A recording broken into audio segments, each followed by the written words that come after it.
Hi, everyone. Thank you for joining us. We are so excited to have a fantastic conversation with two incredible social impact women leaders. I know a lot of you were waiting to hear from us back in Women's Month, but as I joked with my fellow colleagues here, you were saying how every day is Women's Day. So we still want to have this conversation with you and just share any insights, any guidance that we can provide to you on your journey, whether you are starting your entrepreneurial journey or whether you are graduating from high school or college and you are just wondering like how you can make an impact and how you can learn from just the lives of other amazing women in this space. So with that being said, I'm going to jump in and ask Diana and Emery to introduce themselves. I'll start with you, Emery. Go ahead. Thanks, Daniela. Hi, everyone. My name is Anne-Marie Burgoyne. I lead the philanthropic team at Emerson Collective, which is a social change organization in Northern California. One of the areas that we work on is environmental justice, which is how I've gotten to know Daniela over time. I've been in the philanthropic area doing work for almost 2 decades. Before my time here, I was at an organization called Draper Richards Kaplan that also worked with social entrepreneurs. So I have been quite blessed over many years, almost 2 decades, working with people who are exploring and then scaling social change. Before that, I was the leader of a nonprofit. I worked in the disabilities community, which is an area that has always really humbled me. People with disabilities are very brave. They have to really make their way in the world, and I was proud to be in that arena. And then earlier in my career, I got an MBA. And so I was an investment banker for a while. And I was also at a company that worked in technology and got to be part of their initial public offering. So I've had a really pretty big array of kinds of jobs during my career and feel like with each one, I've learned some new skills, met some new people, but it's really prepared me to do the work I do today. And I'm going to defer over to Diana, and we'll note that we went to business school together, and we have been friends for, almost 3 decades. And we feel pretty honored and excited to be with you today together. So, Diana. Thank you, Daniela and Anne-Marie, for having me and this opportunity for us all to talk. Both of these women I'm on with today are people I super duper admire. So I feel excited to be with you guys. So my career has been, I always say my career is like a pinball machine. I have had places where the bells are dinging and things are going great, and I keep following in that direction. And at other times, there's been a bit of a dead zone, and then I know to change direction. And I'm a real believer that careers are not linear. Mine looks a lot more like a scribble on a piece of paper than any kind of like defined line. And I actually think that's worked out really well for me, because everything I've done, I've learned more about myself. I have found kind of what skills really suit me. And I've tried to get closer and closer to kind of being very true to myself with who I am and what I do for my day-to-day work in the world. So for the last 20 some years, I've been a journalist and an author. And most recently, I've been writing books that are aimed at inspiring young women to just think big about their careers and understand how much they can do in the world. I firmly believe that women just do not get spotlighted enough, and we literally can't shine enough light on them. There's so many amazing women out there that have incredible creativity and perseverance and drive, and many of them don't believe in themselves as much as they should. And I'm thinking that the younger we can get to young people and help them kind of think about how much their voice matters and how smart they are and how much they should believe in themselves, the more kind of power we're going to have going into our universe. And we all know we really need that right now. Before I started doing these books for young people, one of which included Daniela, she was a profile in my most recent book, which is called Girls Who Green the World. So it was a collection of 34 rebel women out to save the planet. But before that, I did journalism for many outlets, the New York Times, the Washington Post, Elle Magazine, the San Francisco Chronicle. And I've written about so many topics that really are meaningful to me. I wrote about a woman who built 50 schools in Afghanistan. I've written about the science behind egg freezing. I wrote a very sad piece about the teenagers in Palo Alto who were committing suicide in 2 different clusters back in about 10 years ago. And before all of the writing, I had a broad array of experiences. I worked on Capitol Hill. I worked for a children's advocacy organization called the Children's Defense Fund for a wonderful woman named Marian Wright Edelman, who continues to be one of my all-time heroes. And then I spent a couple of years in a biotech company, and then did some work in advertising, got to work on Nike advertising for a couple of years after business school. And the last thing I'll just say is my career as a writer, I had no formal training for it, and I built it from the ground up, just brick by brick. And I truly believe that that is possible, and that it's much more important to go after what you really want to do, even if it's going to be difficult and a slow build, because you can do it. And being happy in what you do day to day is not a foregone conclusion. And it's so much of your life. It's so much of how you spend your energy. So you better well be really passionate about it. Thank you, Diana. No, that is so powerful. And thank you, Anne-Marie. As you know, we have over 7,000 youth leaders in our network, and they're all working really hard to figure out how they can play a role in helping to solve the biggest crisis that we're all experiencing, which is the climate crisis, which is the ocean crisis. And within these 7,000 youth leaders, we also have Ecopreneurs. So we have leaders that are building tangible solutions, whether they might be grassroots or whether they might be for profit. And it's a long and strenuous journey out there to, first of all, believe in yourself enough to say, I can make a difference, to then come up with an idea, to have your idea validated, and then to go out into the world and say, I have this concept that could potentially make a difference, move the needle. And going through that process is so difficult. I did it myself. I was 19 years old when I started the organization, Sustainable Ocean Alliance. And I can say it's been so lonely, it's been so difficult. And so, part of this conversation, what we want to make sure that we can provide some words of wisdom and guidance to all of the women entrepreneurs out there. To your point, Diana, I've had so many conversations with young women who say to me, you are a role model, because I had not seen, a woman in the ocean nonprofit space before leading this. And it's like, that's amazing that we need to have so many more women role models out there, so that young girls can point and say, I can also be an entrepreneur. I can also be an advocate. I can also be a journalist, or whatever the passion they have. But just being able to provide those role models is so important. So a question that I have for both of you is, you've both worked with many young women, you've mentored them, you've profiled them. What are some qualities that you have seen that stand out as some of the women that have been successful throughout their journeys in their careers? Do you want me to start, Di? You take it away. You take it away. Okay. I want to start by saying that to build this list, I actually worked with Courtney Marsh and Kimmy Fan, who are 2 women on my team who are both a handful of years out of college, and they rock. And so when I said to them, what do you feel like? What skills are you building? This is what they shared. So I wanted to give credit where credit is due. And one of the things I appreciated was the first thing that they reminded me was how much success is about finding the energy and positivity within yourself and sharing that with other people. And I should note, all of the things on this list are things that I think are inside you. And so part of it is finding them, believing in them, and cultivating them. But one of the pieces really is that sense of energy and positivity, which then is so related to confidence, and really signaling, even in those moments when you feel like, I don't know, I'm not sure about me in this place right now, making your voice heard, speaking up, sharing your ideas matters so much.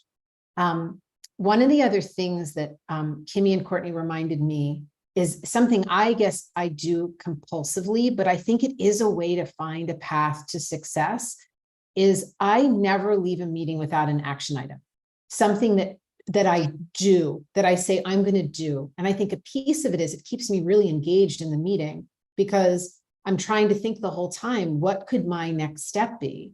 But it also signals to the other person, I care about you and your work enough to want to engage. And it gives you a reason to have to reach back and to have a conversation. So that whole piece around being a supporter, I think can be beneficial. And then related, another piece is just going into your work feeling curious, because so much of engagement too is asking questions like why, or what if, or how come? And again, it helps you to be engaged, it helps you to learn. And then the last piece I would maybe make an observation around is sharing success.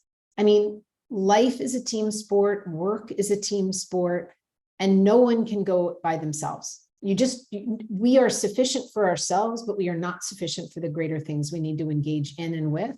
And so along the way, being really clear in your thank yous, in your gratitude, in your asking for help and acknowledging help, that sharing of success, I think, is really powerful. So those are some things I'd say I feel like I use as tools to do my work. And I encourage other people to think about how in the work they do, that can come through for them. Those are great ones, Anne-Marie. I really agree with the be positive. I have this very close friend. She just became the head of NBC News, Rebecca Blumenstein. And we always have this club. We call it WWBD. What would Becky do? The three tenets are be positive, be solutions oriented, and get along with everyone. Those are her three tenets for success. And she's had such a hugely successful career. But I want to tell you one or two just kind of fun stories from the book that I think exemplify characteristics of women who kind of against all odds have managed to make something happen. And so the first one is Jen Hyman, who is the founder of Rent the Runway. And that's actually like quite an environmental business because she's taken a lot of like the purchasing of clothes and turned it into the rental of clothes. And so much of what's happening in our oceans with all the dumping of fabric dyes, it's extremely toxic. And also a lot of the clothing contains polyester, which is made out of plastic, and a lot of that ends up in the water as well. So anyway, so she got this idea when she was in business school that she wanted to start this dress rental business. And the first question that she asked herself is, who should I try to talk to that might be able to, just help me get my foot in the door somewhere or get started. And so just the name that popped up is Diane von Furstenberg, which some of you are too young to know, but she's a dress designer who like invented the wrap dress. She's, extremely revered. She's like the queen of the apparel industry, but she didn't know her. So the first thing she did was be incredibly resourceful. So she decides, I'm going to email her. And the way I'm going to get her email is I'm going to just guess a bunch of emails. So she sent out like 50 emails to like Diane at dvf.com, dvf at dianevonfurstenberg.com. And eventually one went through. And you'd be surprised at how many of these kind of tricks of just using the tools that are at your fingertips, whether it's on LinkedIn or guessing emails or finding things online, really work today. And there's never been a generation that has like more power at their fingertips for being scrappy and resourceful and doing things on your own. So she gets this message back from Diane, says, come, you know what? I'm actually really intrigued with your idea. If you will come to Manhattan next Friday, I will spend 30 minutes meeting with you. So she goes out, she buys a Diane von Furstenberg dress. She names the company on the way. She's 10 minutes out of Manhattan, so excited for her meeting. She's been planning it all week. And the cell phone rings. She answers it. It's a woman on the end of the line. She says, I'm Diane's assistant, and I am so sorry to do this to you, but the meeting is got to be canceled today. Something has come up. And what Jen does is hold the phone out and says, what? I can't hear you. I'm in the Holland Tunnel and I'll be there in 10 minutes. And she hangs up the phone. And she shows up at the meeting. And the question that she asked herself, and I think you should like put this in your pocket, is a question, what's the worst thing that could happen? And so in any situation when you feel like afraid to try something, usually if you actually break it down to what's the worst thing that could happen, it's not that bad. So she was like, I could drive 10 more minutes and get turned back. I could get escorted out. It could be hugely embarrassing, but like none of that is that bad. And so she goes to the meeting. It's like a refusal to take no for an answer. And there are so many stories in my books of women who, you know, whether it's the founder of Stitch Fix, and she's told by her Harvard professor, this is going to be an inventory nightmare. You know, this will absolutely never work.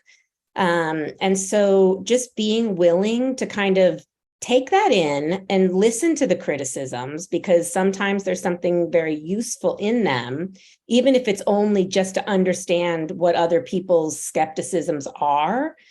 But many of the most exciting new things that happen, they're happening for the first time.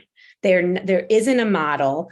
They're breaking the frame. And so, yes, you're going to have people telling you no, and you have to be kind of brave and use this word I call moxie. It's not easy, but I think if you, another thing is a woman in the book, Macy Filitas, and she created this technology that allows you to take back a text after you've already sent it, so you can, you know, screw up and redeem yourself.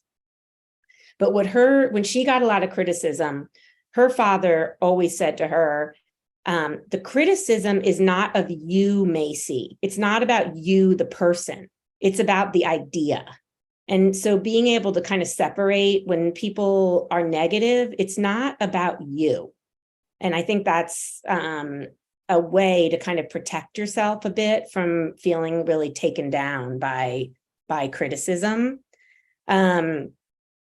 Let's see. Also, here's one more story, which is this comes from my career. And when I was getting into writing in the beginning, I only knew a couple of contacts who worked in the magazine or newspaper industry, and I felt very self-conscious about reaching out to them for help. And I always felt like if they didn't get right back to me, I must be bugging them.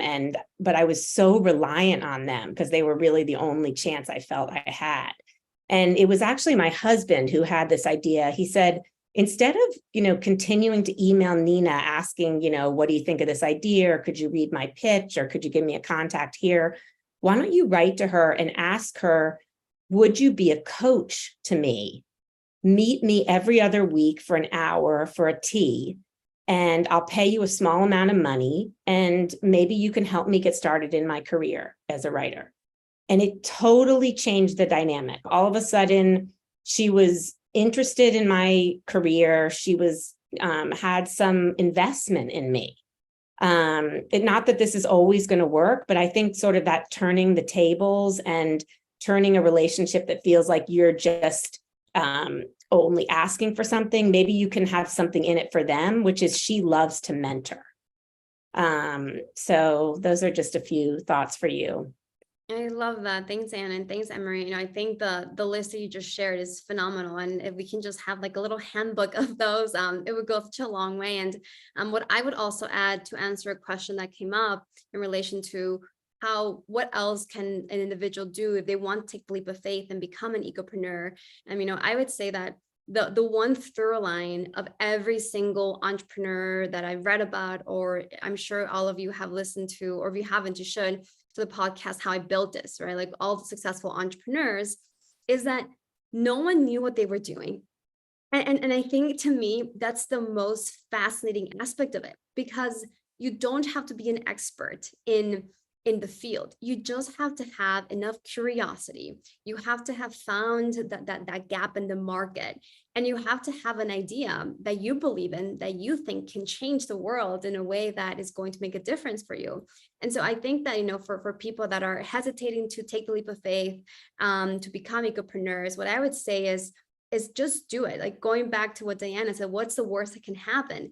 And you don't have to have all the answers. The reality is that you can build a network of people to help you get your foot in the door, you know, to find mentors, to find advisors, to find people that know about the subject at hand, as opposed to you thinking you have to know everything. And I think that's one of the most powerful lessons that I've learned in my journey of building an organization. And I didn't know how to be a nonprofit leader. I didn't know how to be a CEO. I didn't know how to raise money, but I surrounded myself with mentors and advisors that could help me navigate these really hard challenges. So I think that's another aspect of to think about how you can encourage other people to take the leap of faith and do something that, you know, might be scary. And with that being said, what are some of the, I would say, the lessons that both of you have learned in your career that you wish that, you know, someone had told you early on, so you didn't have to learn it the hard way? We'll start with Anne-Marie again. Oh gosh, okay. I mean, I think one of the things I did early in my career, I had very time-consuming jobs. Honestly, I've always had very time-consuming jobs now that I think about it. But I think in my early years, I didn't nurture myself enough. And there's pieces around wellness here that are really important. But I also want to highlight in specific relationality. And as I look back, the women, and it's primarily women, there's some men in the mix too, who are my lifelong friends, have really also been my lifelong mentors. And I feel like giving yourself permission to be incredibly, in some ways, maybe you need to be structured or organized around having a set of relationships that hold you and you hold those people. Like there's a woman I went to business school with, and we have walked together when one of us isn't traveling once a week for the last at least 15 years. I have lost track of how long we've been walking, but that is an incredibly safe place for each of us to talk about things we're thinking about or struggling with. And I feel really grateful to have that. I have to admit, I have had years where I used to keep them in my wallet. Now I keep them on my phone, lists of people. And I think to myself, if you haven't talked to this person in the last 3 or 6 months, then you need to find time for them. And so one of the things I think for me is I wish someone had told me, when everything else plays out, the people that are being in relationship with you, that are in conversation with you, that feel like safe places to explore things, you want to have that. And if you don't nurture it on some level, it's logical you won't have it because they filled their lives with other things. So one is, I think, really nurturing people who then can nurture you and you can nurture them back. Another thing I'd say is, I think there's a piece around asking for help and just acknowledging that being vulnerable is actually part of how growth happens. It is when you say, I don't get it, or I'm struggling, or I think I really made a mess of this, that people then feel permission to come towards you to help. Like on some level, when you're a pretty capable person, people don't necessarily offer you help. And it's both because they respect that you're like doing you. And there's a piece where they feel like if they're going to be helpful, they'll be helpful to someone who's really struggling. So if you can't throw up the flag and say, I need help, and really, actually, that's a learning process too. I need help because I need help. And this is what I think I need to better learn or understand. So that's the second thing I'd say is acknowledging that vulnerability, not complaining, but really trying to get out there sometimes that you are needing people to lean into you, I think is another learning I had. I used to try to be super strong. And the third, and I guess this is kind of a little bit similar to filling your life with people, is filling your life with activity that brings you joy and creativity. So for example, as Diana knows, my side hustle is that I've been singing cabaret for many years at a small piano bar in San Francisco. And what's wonderful about that is I have to prepare to sing. I have a group of people who come to watch. I have people at that piano bar who have become my friends who are very different than me, but they love making music. And I feel like when everything else is kind of crazy, it's a solace place. I do yoga, I walk my dogs. Everybody has their thing, but I think you also need a place to go to that gives you joy and has a generative aspect to it because it's where you recharge. And again, like life is long, accomplishing things, especially when you're doing things that are really creating social change, is important. but your duration and your ability to do the work is actually really predicated on filling your life with things that aren't that big thing, but are the things that surround it and move you forward in ways that are much more substantive for you. So I think those are the things I wish people had told me. I also will say I've become a big reader and a big podcast listener. I feel like there's so much content in the world, and figuring out the places where every day you turn for content, and then the places where once in a while you turn for content, and figuring out how to curate your diet of content is pretty valuable. And knowing when to kind of like bring in and leave out, and also knowing that you can spend some time on that, but not too much time, but you really want to be at the edge of knowledge that people think you have and that you will have to advance your work. I would add to that in terms of sort of curating your content is the power of storytelling to be a part of your power, and how you kind of create your own story about what it is you're trying to do and accomplish and why it matters in the world and what the stakes are, is incredibly powerful in terms of how other people respond to your ideas. And so if you're finding that you really believe in what you're doing, but it's not translating to the people that you're trying to, persuade, maybe think a bit about, are you telling the story of what you're aiming to do or who you are in the most powerful way possible? And I mean, that's one of the reasons that I do think, journalism is such a powerful tool that we have right now in the climate fight, because we have to get a set of facts that we all agree on. We need to tell stories that really touch people in a deep way.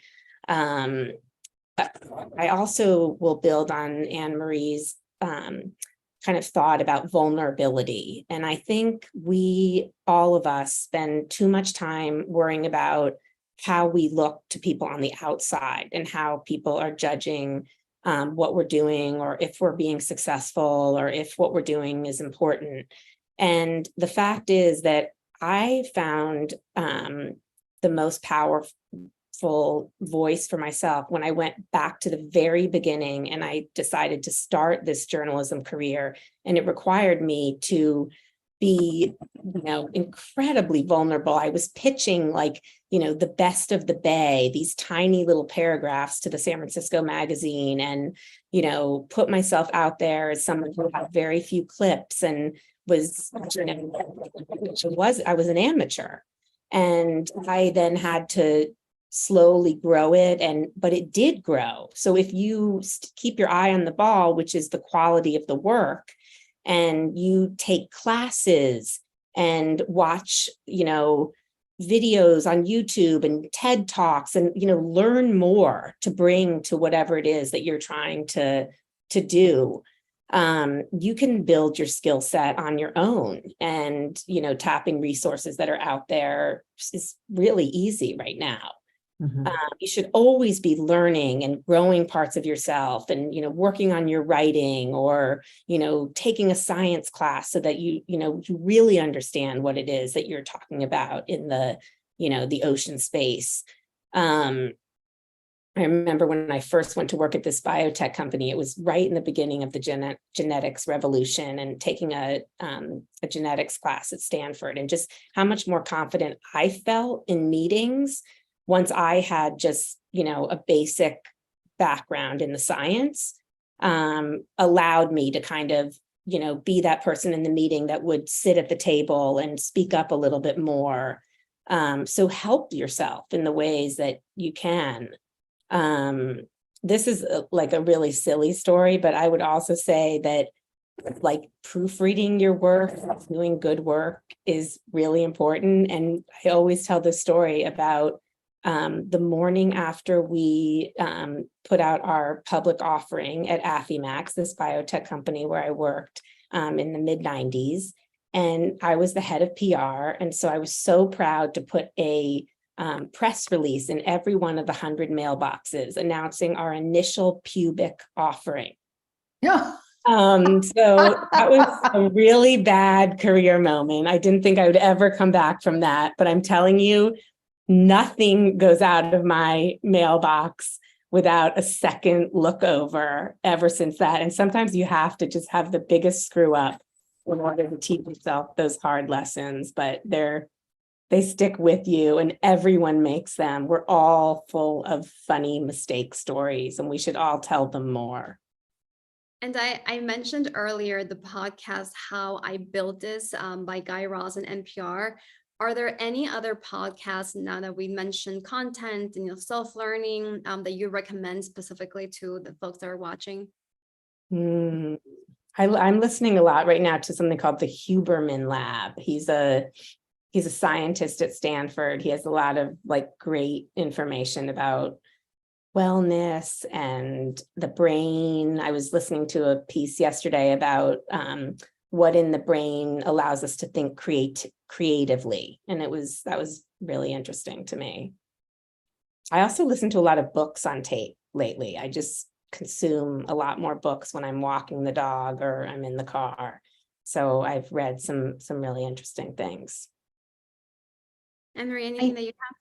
I know for me, and our work is around social change, and I really appreciate deep reporting. So I often listen to things on Reveal, or I love Radio Lab because I feel like it actually takes really interesting perspectives on things. I also love Freakonomics because I love the economic aspect that they take to the work. So for me, a lot of the time I'm trying to get at that 30-degree angle to my work to hear how other people are taking in what's happening and how they're reacting to it.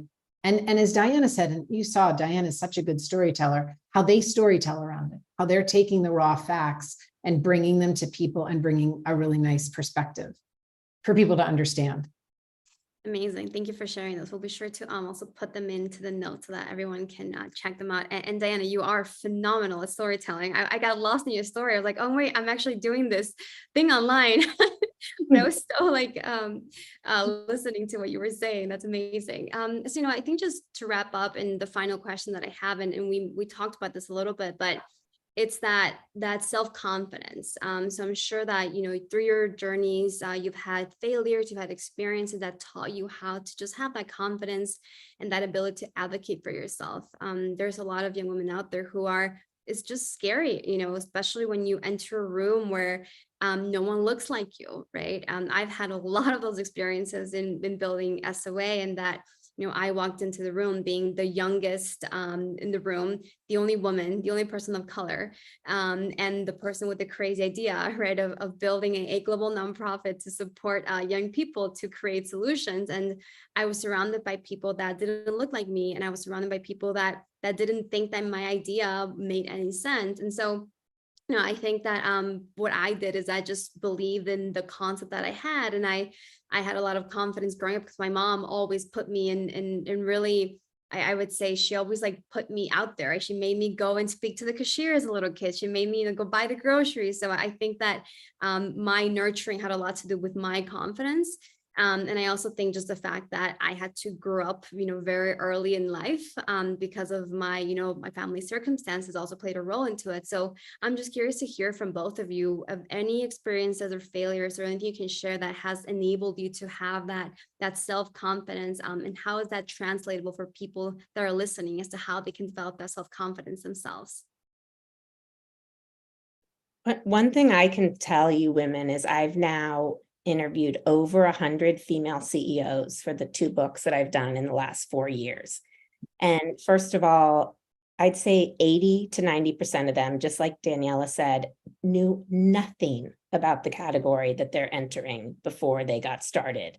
They literally start going on LinkedIn and asking for, does anyone know any chemistry about how to turn household soaps into tablet form, and then looking up candy manufacturers because that's how you would learn how to make things into tablets, and searching on grocery store shelves to see what kind of packaging might be recyclable. I mean, it's not magic that people are doing, that they go out to learn how to do these kinds of things.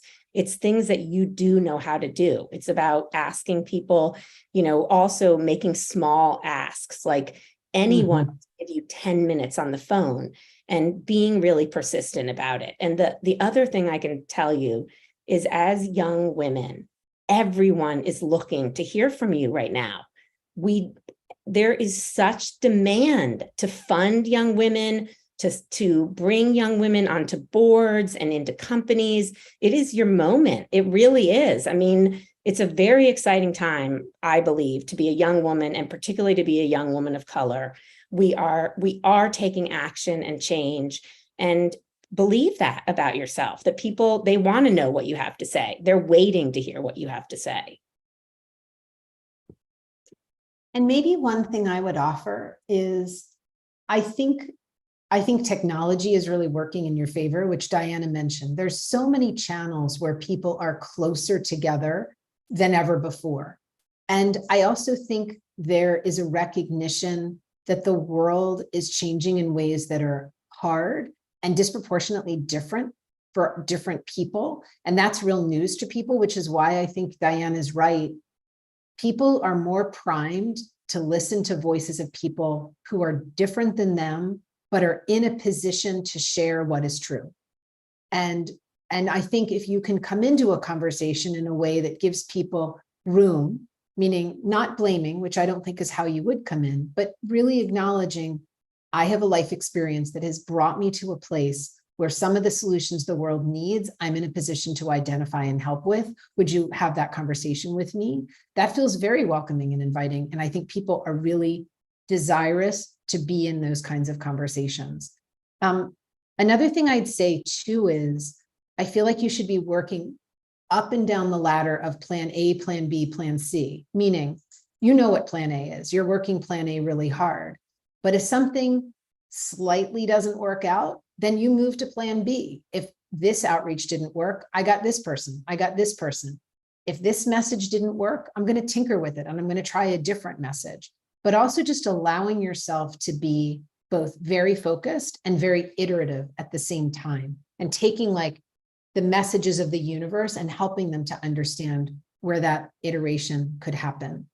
And I would finally say, remember that overall, people want to be their best selves and they really want to be generous. And what you ideally can do is give them room for that.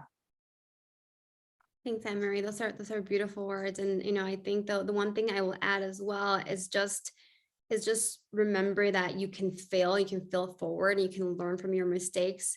And also thinking about the fact that you have you to rely on. And think for me, when I was building SOA, I knew that I was willing to work as hard as I could. I wouldn't sleep at night. I would do whatever it took for me to build out this organization.